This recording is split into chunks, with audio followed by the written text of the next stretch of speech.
Live from our studios at One Television Plaza, this is your Mid-Ohio Valley Morning Brief.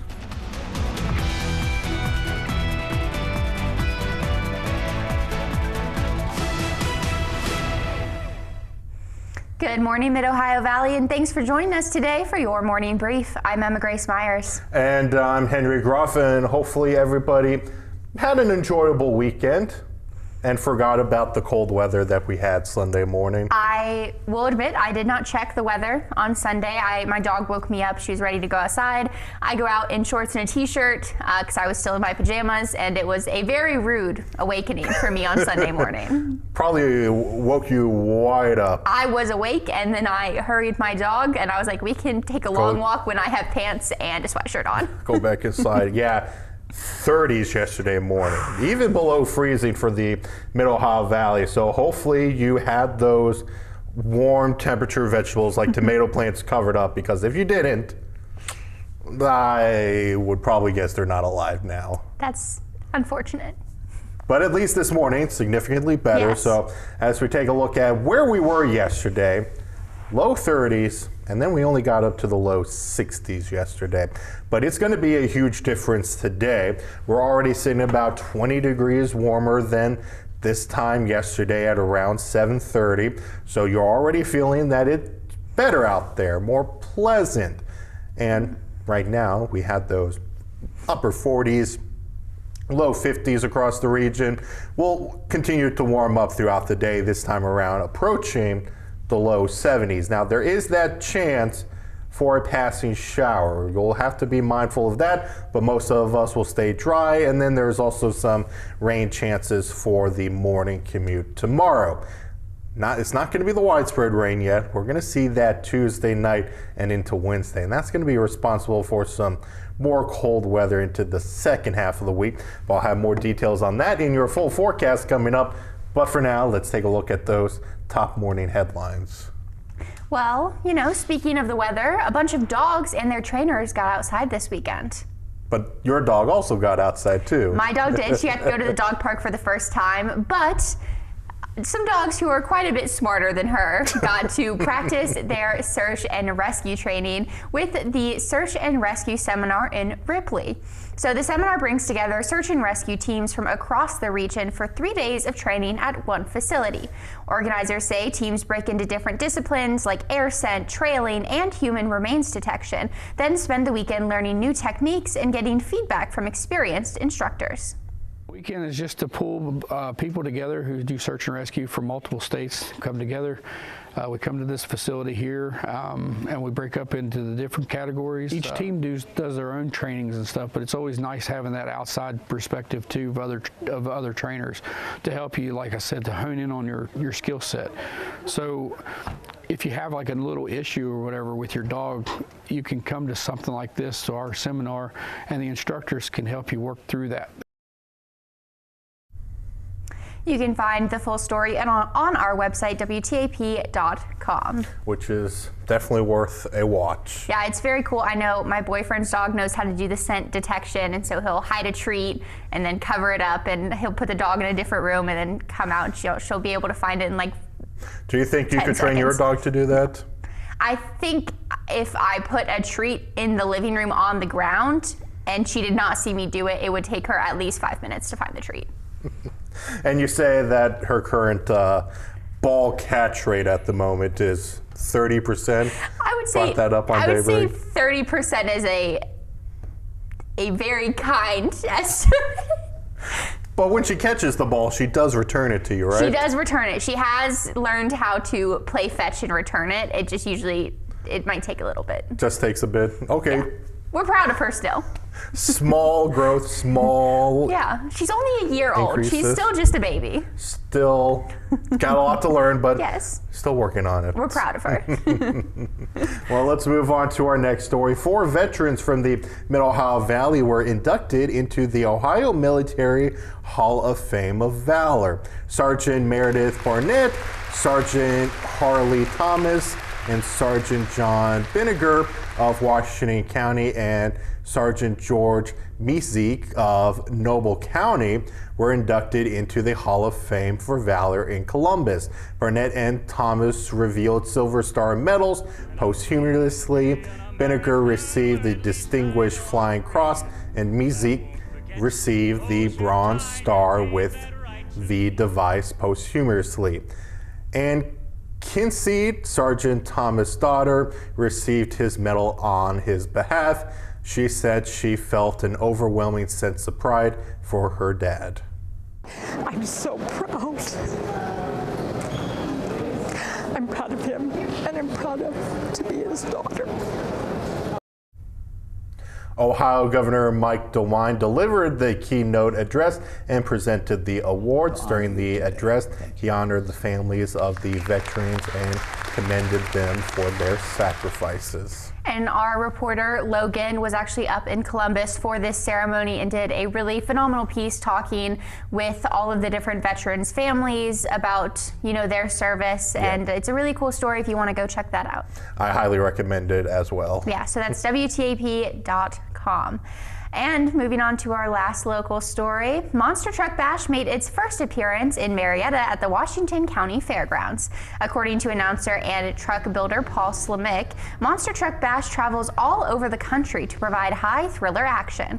Along with the show, the event provided pre- and post-show meet and greets and even let people sit in the back of the truck for a ride. Slamick adds the event is also very family-oriented. We are family oriented here. In fact, Monster Truck Bash, we put our fans first. We really do. We sell our tickets at a very affordable rate, and it's all about family interaction and fun. Slamick adds the kids' faces light up after seeing how big the monster trucks are up close.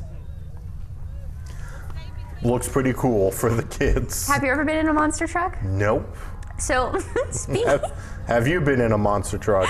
Yes. So if you are driving down to OBX, you pass a monster truck place just outside of OBX. It's for Gravedigger, which is a monster truck whose owner actually lived, I think he still lives in OBX, and so they have a whole course and you can ride in the monster truck and they have a diner and they have a whole little memorabilia store. We passed it every time we drove back down to OBX. When I was a sophomore in college, I was like, I really want to go ride the monster truck.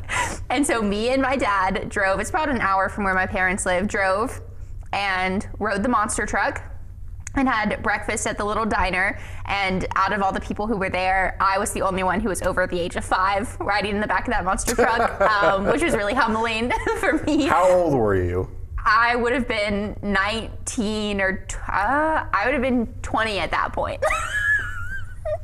And you know what? I had a great time. It was so much fun. The diner, phenomenal, had great pancakes. So if you're ever in OPX and you want to ride a monster truck, check out the Gravedigger. There is no age limit on being a fan of monster trucks. There simply is not. But speaking of things that have no age limit, today is May the 4th, and for Star Wars fans, it's a day they've waited for all year long. After all, May the 4th be with you is a take on the classic Star Wars line, May the Force be with you. And on this Star Wars Day, many people are looking forward to the release of the latest movie in the franchise, Mandalorian. Oh, it is, yep. Yeah, it got separated into 2 lines. Mandalorian and Grogu. So Pedro Pascal and Sigourney Weaver will star in the film. It comes out May 22nd. It will be the first Star Wars film to hit movie theaters since the rise of Skywalker in 2019. And it likely won't be the last. Star Wars Starfighter hits movie theaters next year. That film will star Ryan Gosling. So for Star Wars fans, your plate's probably full now. Got more stuff coming out. Very, very exciting.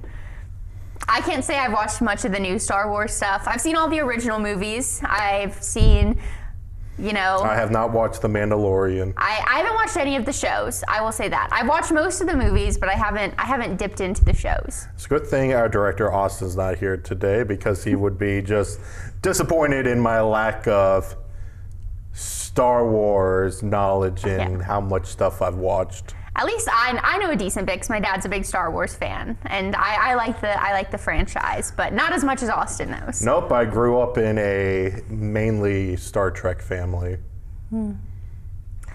But we'll have more Star Wars trivia coming up later today. But after the break, The Devil Wears Prada, M&M's, and a Celestial double feature happening this month will be talked about. We'll talk about that and also a look at those rain chances in just a little bit.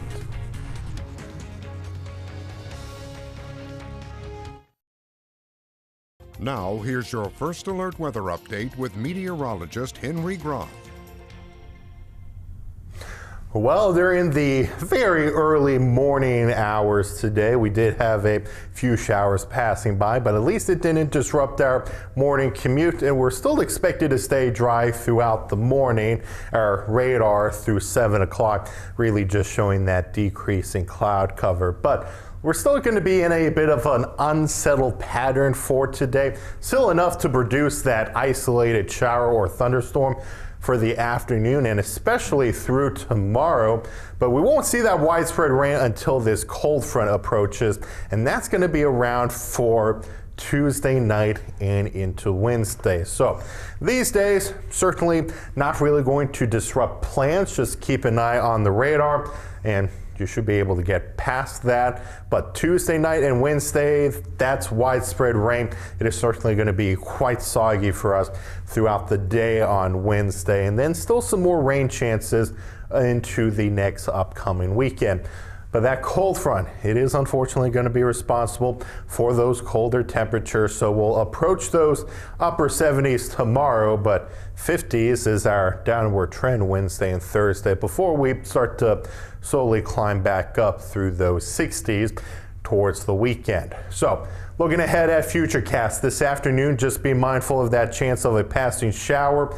But into tonight, not looking too bad, but a little bit of some isolated showers may be possible through the overnight hours, especially for early Tuesday morning.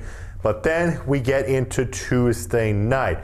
That's when that widespread rain will come through. Some pockets of heavy rain will be possible, as well as that chance for some rumbles of thunder as well. But we are going to take advantage of the beneficial rainfall this will provide us, with most of us easily getting up to around half an inch of rain, with some spots also getting up to an inch of rain in all through the first half of the week. So overall, should still be able to get outside and enjoy it, especially this morning. Not too cold, only in the low 50s. This afternoon into the 70s, but that chance for an isolated shower cannot be ruled out.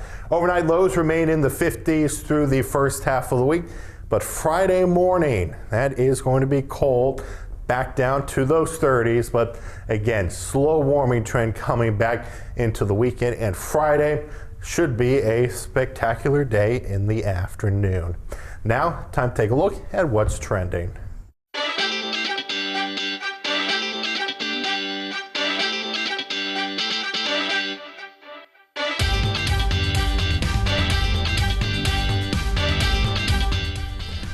Well, we got movies to talk about first. Yeah, have you seen the movie we're talking about? Have you seen the first one? Nope. Okay. Well, have you seen the first one? Of course I've seen the first one. I am a 23-year-old girl. I have seen The Devil Wears Prada. But regardless, the second movie just came out on Friday, and M&M's is releasing a limited edition color to celebrate the second movie. The cerulean-hued candies are a nod to Meryl Streep's iconic line in the original movie. Her character, Miranda Priestley's, crisply comments on her assistant's lumpy blue sweater color, telling Anne Hathaway's character, Andy, that her sweater is, quote, not just blue, it's not turquoise, it's not lapis, it's cerulean. The cerulean-colored M&M's will come in a box with a sweater pattern. The Devil Wears Prada 2 hit theaters last Friday. So we are having some issues bringing up that footage. Yes. But all you need to imagine is just those M&M's, and they are just blue. That's all that is. Cerulean blue. That's important. It's just another shade of blue. It's blues. Okay. This is why you haven't seen the movie, because you don't care about fashion or colors. It's a great movie, by the way. Meryl Streep, Anne Hathaway, Stanley Tucci. That's a stacked cast. I know it is a stacked cast. So why haven't you seen it? Because there's other movies on my watch list that I need to go through. Sure. Yeah. Okay, so next story. Now we can bring back up that picture of the moon. We can. There it is. Sky gazers are in for a treat this month. 2 full moons will grace the sky. The first has the nickname the flower moon, as it arrives when wildflowers begin to bloom. According to Earth Sky, the full moon rose at sunset on Friday and appeared full Saturday night too. The second full moon of May will be referred to as a blue moon and will peak on May 31st before the sun rises. It's rare for a moon to start and end with a full moon. It only happens 7 times every 19 years. After this month, there will be 7 more full moons to look forward to, including supermoons in November and December. I like when the moons have cool names, like the wildflower moon. That's super cool. It's a great name. And strawberry moon, I think that's also another Strawberry moon, I popular think, is one too. Yeah, obviously blue moon, super moon. So if you're a huge stargazer, May is your month. May is your month. And speaking of stars, we have some fun facts about today's Joy Big Trivia question. I think we got to get into it. So our question was, what famous quote did Darth Vader say to Luke Skywalker at the end of The Empire Strikes Back? Obviously, the answer is no, I am your father. But many people believe the line goes, Luke, I am your father. So now Vader says, if you only knew the power of the dark side, Obi-Wan never told you what happened to your father.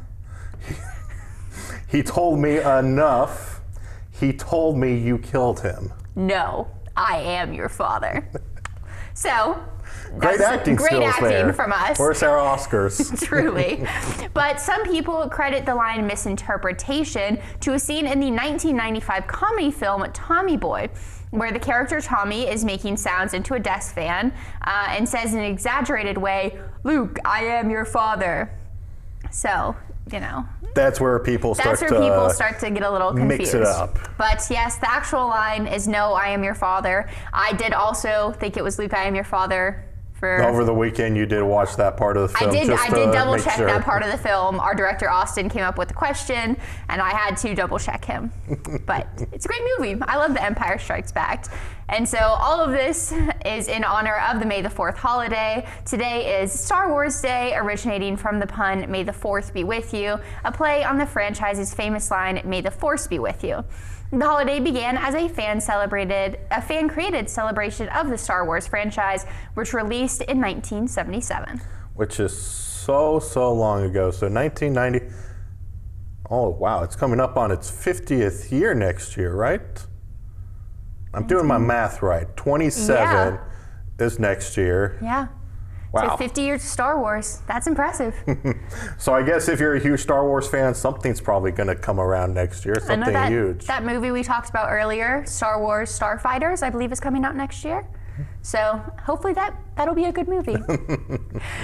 But thank you all for joining us today for your morning brief. He's Henry Groff. I'm Emma Grace Myers. We'll see you again at the noon, and May the 4th be with you, everyone.